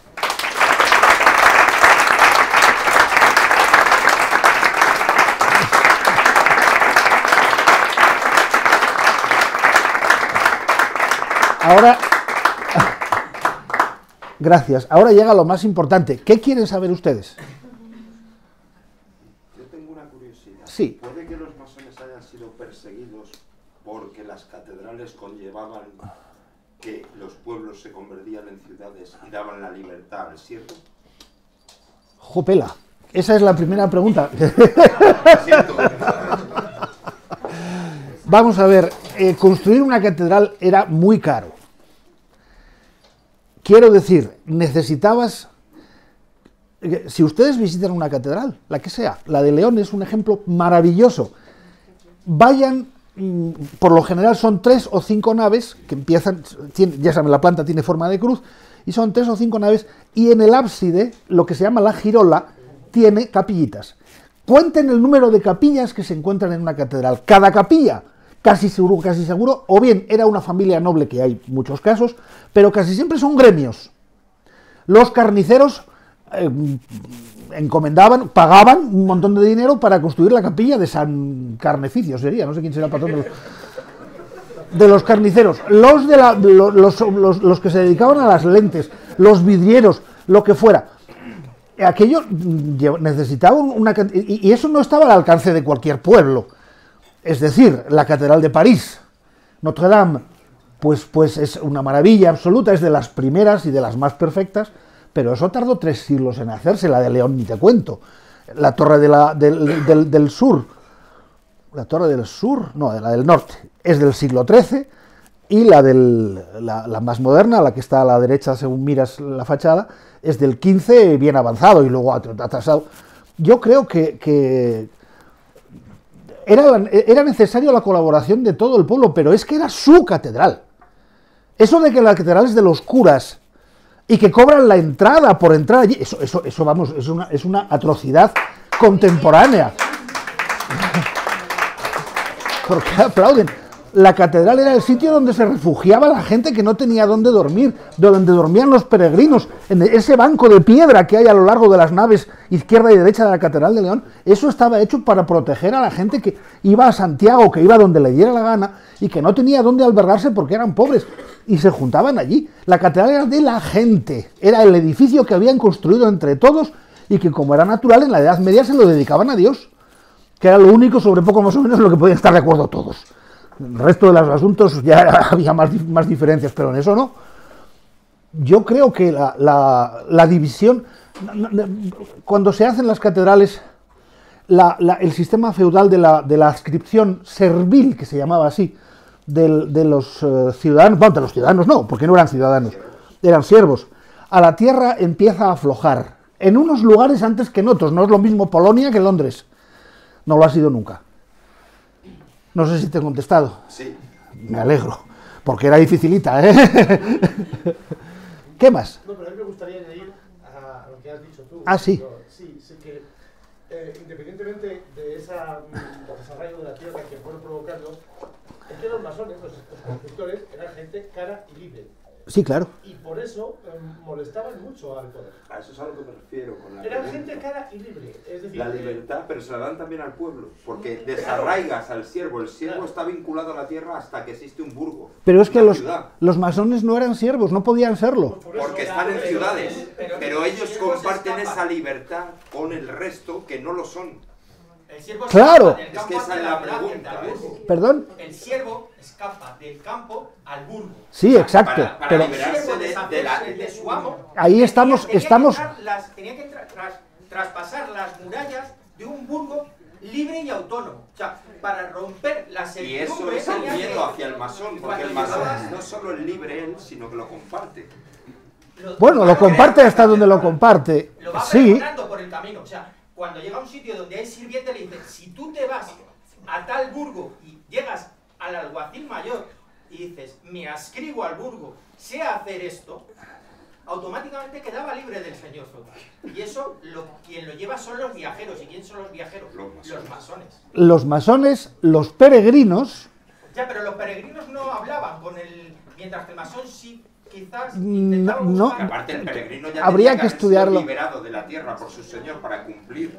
los masones, los peregrinos y los periodistas, que en aquel momento se llamaban juglares y trovadores, que eran los que llevaban las canciones y con ella la información de lado a lado, pero por lo general la mayoría de la gente... El que comparte la libertad es el que crea la catedral, porque si no hay catedral no hay ciudad, ¿no? O sea, Sí, puede haber ciudad sin catedral, pero sin iglesia es mucho más complicado, yo no conozco ninguna. Y a fin de cuentas las iglesias, ¿qué son? Son edificios que se construían cuando fuese. La mayoría de las iglesias que conocemos no son de la Edad De Media. ahí viene el miedo Hay- afectivo de la iglesia. porque- Hay no más allá de 450 catedrales en toda Europa. Quiero decir que el trabajo era muy abundante porque cada vez que duraba una barbaridad. Más cosas. Ese conocimiento que compartís entre todos, ¿se transmite de alguna manera o es para vosotros? ¿Qué estoy haciendo yo aquí hoy? Sí, pero ahora es más a nivel general. Yo me refiero Ah. a cosas concretas. Hay ¿Podéis deducir cientos de libros sobre la filosofía de la masonería. Ese, por ejemplo, uno de los más grandes masones de la Edad Moderna es John Gottlieb Fichte, el filósofo alemán, uno de los padres del idealismo, que tiene un libro que se llama así, Filosofía de la Masonería, que es un libro muy curioso, muy curioso, muy curioso. Pero es que lo que se dice conocimientos empíricos, conocimientos concretos, los masones no tenemos demasiados. Quiero decir todos los masones. Cada uno aporta lo que sabe, lo que investiga y lo que entiende que debe de decir. Pero conocimientos empíricos, libros sobre el método masónico efectivamente los hay, pero son el entrenamiento en una sociabilidad que nos permita convivir y querernos a los del Atleti y a los del Real Madrid, que ya le vale. Esto es lo que decíamos antes a los hugonotes y a los católicos. La diferencia más o menos es la misma. Con perdón, esto es una broma. Con perdón de los hugonotes, quiero decir. Pero esos conocimientos, todas estas cosas se publican. Estamos en el siglo XXI, que es el siglo de la comunicación globalizada. Es decir, ahora mismo no existes si no te conocen en Facebook, o en Twitter, o en Instagram, o en donde sea. Nosotros estamos haciendo un gran esfuerzo en eso. Y hay que decir que no nos va mal, pero nos debería ir mucho mejor. Pero vamos, conocimientos empíricos no hay demasiados. Hola. Hola. Yo quería preguntarme, si no he entendido mal, los masones se juntan para el conocimiento, ¿no? Para compartir conocimiento, ¿no? Entre otras cosas, sí. Vale. Entonces, ¿qué hubiera pasado si una mujer de la época de atrás hubiera llegado a los masones, quiero compartir un conocimiento? ¿Lo hubieran rechazado directamente? No se consideraba, en el siglo XVIII no se consideraba, en la Inglaterra del siglo XVIII no se consideraba posible que ocurriese semejante cosa. ¿Por qué no se considera? Porque me hubiera pasado. Perdón, es que no te oigo. Si hubiera pasado, si hubiera rechazado. Porque seguramente No lo sé, es probable que sí, pero no, habría que buscar casos concretos. Insisto en que había masonería de adopción para señoras bien, fundamentalmente en Francia. Ahí es donde más ocurre, también en Inglaterra y en otros lugares. Pero había, la masonería de adopción era jugar a las masonas, los maridos les dejaban jugar a hacer esto, pero es que luego hay personalidades en la historia de nuestro país como Clara Campoamor. Pues Clara Campoamor era masona, Carmen de Burgos era masona. Es decir, no faltan, hay libros enteros dedicados a esto. Faltan ejemplos de mujeres libres. Sí. Antes ha dicho que lamentaba el tiempo perdido por no haber encontrado la masonería antes, ¿no? Sí. Años antes y tal. Entonces, yo veo que, por ejemplo, la Gran Logia de España, que creo que es la más extendida en España. De momento sí. Entonces, estos señores hacen una serie de tenidas blancas. Sí, claro. Que lo graban los compañeros de divulgación del misterio, que Sí. y son de alguna forma accesibles con una cierta facilidad, ¿no? Pero la logia simbólica, la mal llamada masonería irregular, es dificilísimo, en mi caso imposible. Hay algo que estamos haciendo mal. No he visto nada de carácter así abierto, ¿no? Si se cae una página de una logia y me imagino que si quieres entrar te puedes poner en contacto para pasar lo que haya que hacer, pero una comunicación más informal, o sea, tipo tenía blanca, es decir, que no pretende ni entrar ni no entrar, sino conocerse. No encontrar. No son tenidas blancas. Son conferencias, pero ellos la anuncian como tenidas blancas. En Guadalajara hemos estado grabando una. Sí, ya. Pero ellos la anuncian como tenidas blancas, que luego son conferencias o presentaciones de libros. Querido señor, caso, me llevo... una serie de actos a los que puede acudir cualquier persona. De hecho, acuden hasta mujeres. Esto lo digo... Sí, se han dado casos. Pero, porque la simbólica, yo no he encontrado nada de carácter abierto. No digo que lo haya, pero imposible. De carácter abierto al público en general, al que pase por la calle, me extraña que lo haga nadie. Nosotros invitamos a nuestra casa a quien queremos. Me llevo la colleja que me acaba de dar, porque yo formo parte, perdóneme, yo formo parte del equipo de comunicación de la GLSE. Me estoy dejando la piel en el trabajo de que se sepa lo que hacemos. Y tenidas blancas así. La última memorable, bueno, en este curso desde septiembre aquí llevamos 2 en Renacimiento y vamos a preparar ahora una que va a ser la repera limonera, que es los 20 años de nuestra logia Arte Real, que eso va a ser en el Ateneo y yo qué sé, la que vamos a liar. El solsticio de invierno de 2017 fue en el Ateneo de Madrid, mediante invitación se nos quedaron fuera 50 personas, entramos 100. Es decir, sí se están haciendo tenidas blancas. Otra cosa es que seamos unos merluzos y no lo sepamos comunicar. Me llevo la colleja y le prometo que a partir de ahora intentaremos hacerlo mejor. Cantero. Sí. Bueno, yo tengo una pregunta en lo que es, o sea, pues en relación al inicio, digamos, de la masonería, que era pues las técnicas en secreto que mantenían Exacto. los grupos de canteros, albañiles y todo esto. ¿Hay actualmente algún archivo o alguna logia a nivel mundial que posee toda esa documentación? Porque supongo que también había... Sobre técnicas, Sí, sobre no lo técnicas sé. de tratados de estereotomía, del plomo para las vidrieras, de lo que es en sí una construcción. Tengo que reconocerle que no lo sé. No O sea, sé si hay alguien... o sea, que ya se ha perdido todo. No, no se ha perdido todo, se estudia en la universidad. Es decir, eso dejó de ser un secreto porque todo el mundo lo podía En la estudiar. universidad lo que era... Antiguamente había una clase que era estereotomía de la piedra, que se daba Sí. en la universidad, pero esa se perdió. Y ahora hay un señor, Enrique Rabasa, que la ha recuperado y es profesor de aquí, pues de Madrid. ¿Tú has estado en la Escuela de Artes y Oficios de León? Sí, yo fui maestro cantero 5 años en León. Y con Enrique Rabasa dábamos cursos. Pues Pero me entonces refiero todo yo esto lo cuando tienes que siempre conocer. estudié eso de la masonería cuando era alumno. Sí. Y me hablaban de que en Francia estaban los compañones, que tienen Sí, un tour exacto. de Francia, los canteros se van formando todo pues hacen un tour por diferentes escuelas de Francia. Ajá. Que no tiene, creo que no tiene nada que ver con la masonería, pero bueno, también tienen como una ropa, una simbología. Claro. Yo siempre he creído, ya que el masón, pues, está lo de la plomada y que viene de la antigua gerencia, Sí. que tiene que haber unos archivos, tiene que haber igual que Yo- ellos guardaban ese secreto, que era cómo se construía una catedral, y no dejaban que nadie digamos que que no fuera tan fácil pues acceder a ellos. Hombre, es que se quedaban sin trabajo. Por eso, eso, no sé, igual que lo cuidaron como oro, tiene que estar en algún sitio. Tiene que estar en algún sitio, pero yo desconozco dónde está y no sé si las logias contemporáneas, las logias desde quizá en Londres, en algún sitio, haya algo así.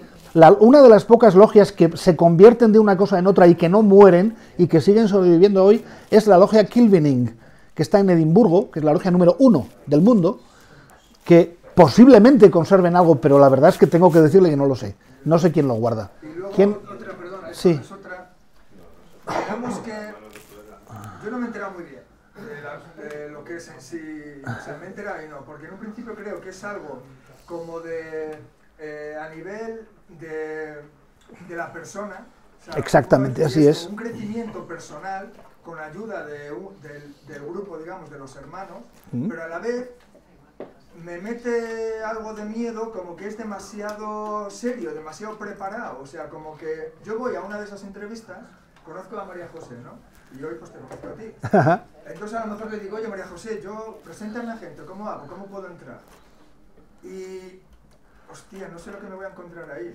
O sea, probablemente, como tengo una... O sea, lo que saco de esta charla es que hay un nivelazo de la leche, que se espera un nivel de mí en el tema que yo saque o que yo exponga no sé qué, tremendo.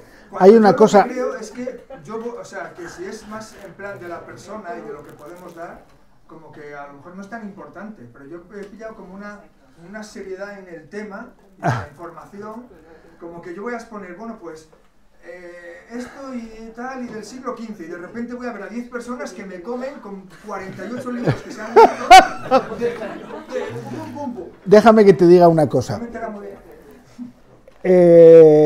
En mi logia hay catedráticos, hay doctores en diversas disciplinas, hay desempleados, hay gente que tiene el bachillerato, hay gente que tiene el graduado escolar y hay gente que sencillamente no sabemos qué nivel. No importa. Una vez que entras, la puerta de nuestra logia es así, parecida a esta, y tiene 2 columnas que simbólicamente recuerdan a las del Templo de Salomón, toda aquella historia. Una vez que entras por esas columnas y se cierran las puertas, allí nadie es ni catedrático, ni potentado, ni parado, ni nada. Somos todos iguales. Y lo que se busca no son las aptitudes de cada cual, sean en la carrera social, sean en tu cuenta bancaria, en tu graduación o en tu formación académica, sino las actitudes.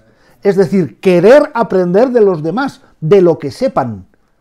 Cada uno comparte lo que tiene y entre todos conseguimos elevar el edificio de la fraternidad. Es así, pero no te creas, hombre, hay que decir que en nuestra logia hay cierto nivel intelectual, en otras no lo hay tanto. Pero es que no se trata de eso. El que no lo tiene lo busca. Yo cuando llegué, yo tengo 2 licenciaturas universitarias. Cuando llegué allí, me encontré con el hermanito Jesús, que era mozo de almacén, que se estaba sacando el graduado escolar y que tenía un empolle de lo que era la ilustración, en la historia, en la época de la ilustración, la filosofía de la ilustración, que yo decía, coño, no le sigo. Y otro hermano que está en Telefónica, que es de los que lleva un mono y se dedica a poner cables por la calle, es la de Dios lo que sabe este hombre. Y yo me matriculé en filosofía porque no le seguía. Exageré un poco, porque luego no me ha hecho falta, porque mi actitud era la correcta. Pero si yo no hubiera tenido ningún tipo de formación académica, me hubieran dejado entrar igual, porque lo que se busca, si tú le dices a María José, oye, ponme en contacto con alguno, ¿qué te vas a encontrar? Te vas a encontrar con una persona que te dice, ¿usted por qué quiere ser masón? ¿Qué le falta? Cuando alguien quiere hacerse masón le falta algo. A veces sabe lo que es y a veces no lo sabe, pero siempre le falta algo, hay algo que está buscando, algo que echa de menos, algo que no le deja dormir bien, algo que no tiene. No sabemos lo que es, pero tenemos que buscarlo entre todos, y a lo mejor acierta y en la masonería lo encuentra, a lo mejor tiene que buscar en otro sitio. No pasa nada por eso. Pero vamos, lo del nivel intelectual, ya quisiéramos ser todo. En Alemania, el tío que abre y cierra la puerta de la logia es doctor por Heidelberg 3 veces. Aquí no. Aquí tenemos absolutamente de todo y de verdad que se notan. O sea, no es importante. Sí. Ah, perdona, estabas tú. Era en relación a lo que había dicho él, lo que había preguntado, que dentro de la masonería, aunque es una fraternidad, la gente suele pensar que es como está toda unida y hay una unión muy grande. Hay muchas logias, o sea, y muchas ramas dentro de la masonería. Sí.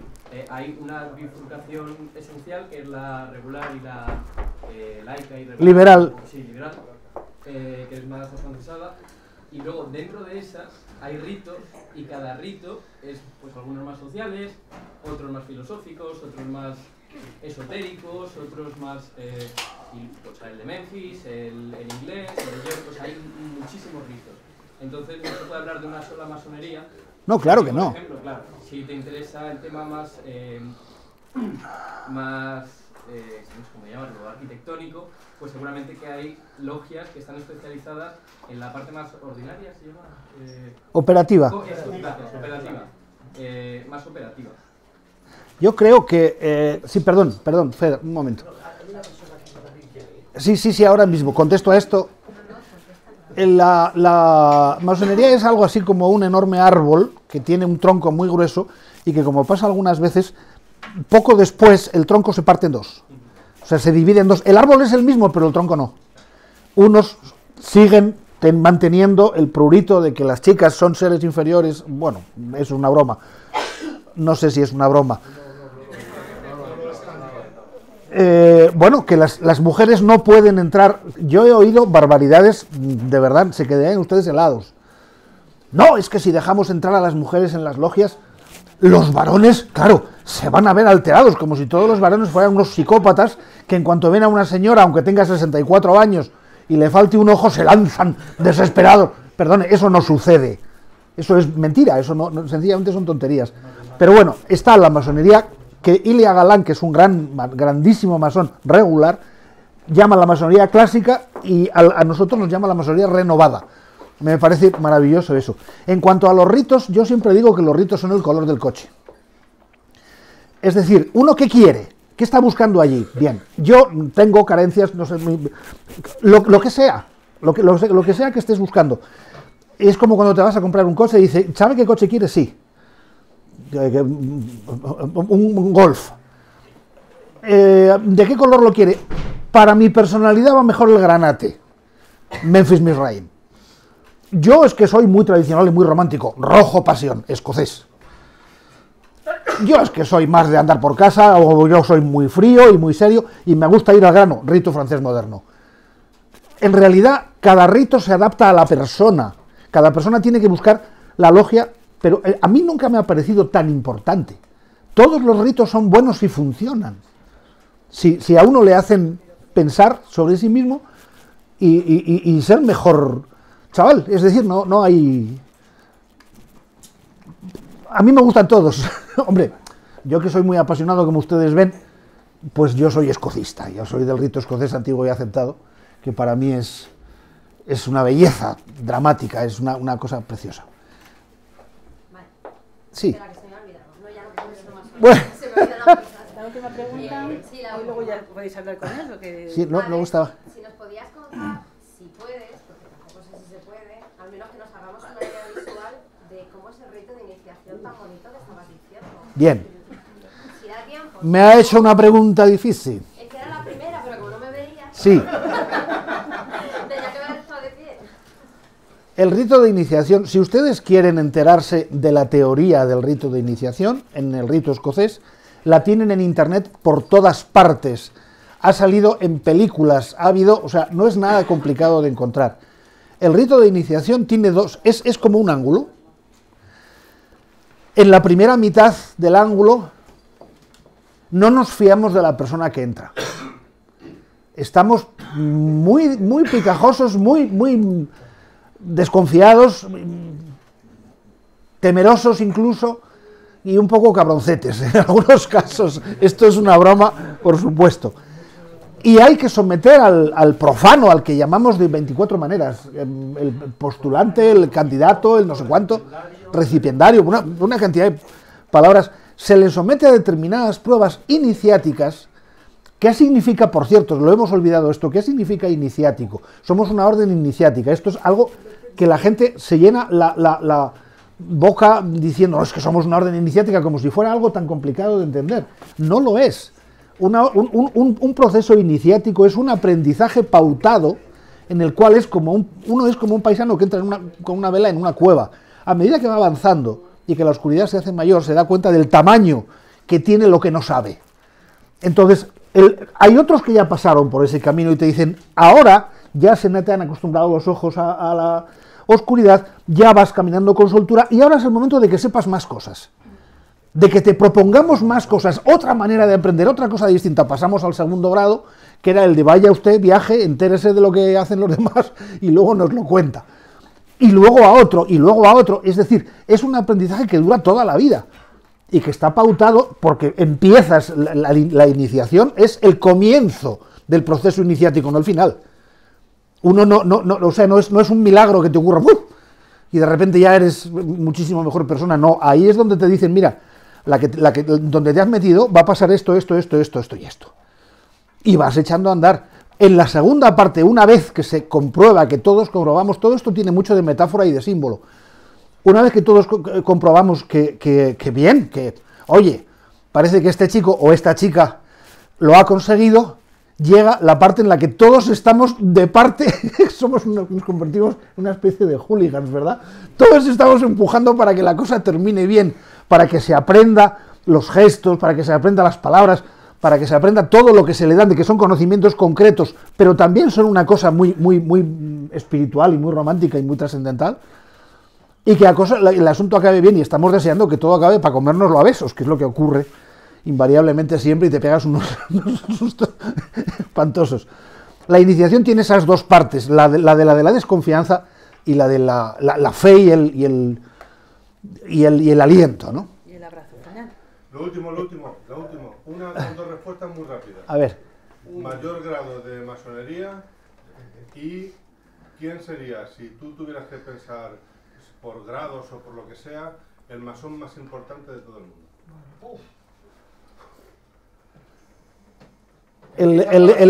Por la primera, el grado más alto de la masonería depende de qué rito participes. El rito egipcio de Memphis Mizraim, por ejemplo, tiene 99 grados en la versión, vamos a decir, del siglo XIX. Ahora hay otros que tienen 33, hay otros egipcios distintos.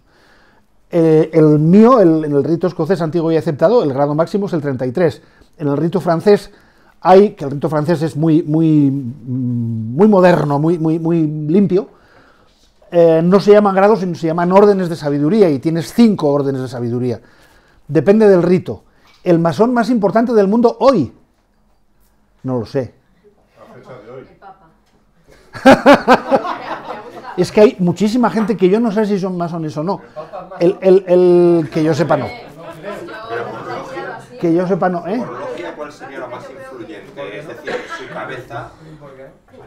Es que como nosotros no tenemos papas, ni líderes mundiales, ni cosas así, sino que elegimos a nuestros representantes cada año o cada 2 años, a veces cada 3, pero casi siempre es anualmente. Yo no sé, la primera obligación de un masón es respetar la privacidad de otro masón. Es decir, yo no puedo decir de otra persona que es masón, simplemente porque no, he jurado no hacerlo, porque ese señor tiene derecho a decidir si quiere hacerlo público o no. Masones importantes, fundamentales hoy. Luego te lo piensas. Sí, es que la pregunta se las trae, quiero decir que es complicadita. ¿Vamos a terminar? Sí, bueno. Vamos a terminar, te queremos hacer un regalito. ¿A mí por qué? Un regalito muy especial, además lo he elegido yo para ti. Ahí va. Creo que es una chulada, eres ¡Ah! el único que lo tiene. Pero si tiene mi nombre. El único que lo tiene. Muy bien. Uy, Gracias.